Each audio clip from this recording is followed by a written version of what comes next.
This week we'll be looking at the 1993 version of The Secret Garden, based on the book by Frances Hodgins Burnett. The main character is Mary Lennox, a spoiled girl who is sent to live on her uncle's estate after the death of her parents. She ends up meeting her reclusive cousin Colin, a spoiled hypochondriac who is largely confined to bed and is convinced he's going to die. Mary also finds her way to the garden belonging to her late aunt, which was locked up after the woman's death. Colin, Mary, and a local boy named Dickon have various adventures in the garden and in the process work through their problems. One of the main themes in the film is renewal. Mary's uncle is grieving for his wife who died 10 years earlier. As a result, the estate has a kind of deadness to it. Both Mary and Colin are suffering from their own kind of deadness, due to having rather isolated lives and not really knowing what to do with it. This theme of deadness is reinforced by the fact that Mary first discovers the garden in the fall. Very little is growing there. She and Dickon even have a brief discussion about the state of it. I've stolen a garden. Maybe it's dead anyhow. I don't know. I know.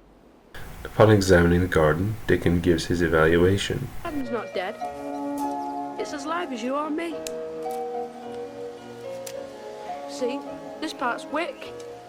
See the green? Wick? What's wick? Alive. Full of life. Dickon is also rather isolated, but he's much more comfortable with his situation.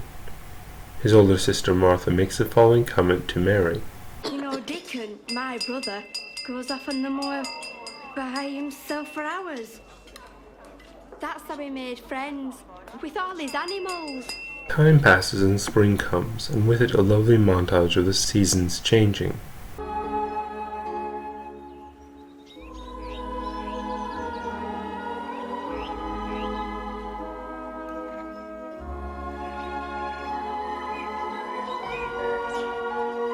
It also brings change for the characters.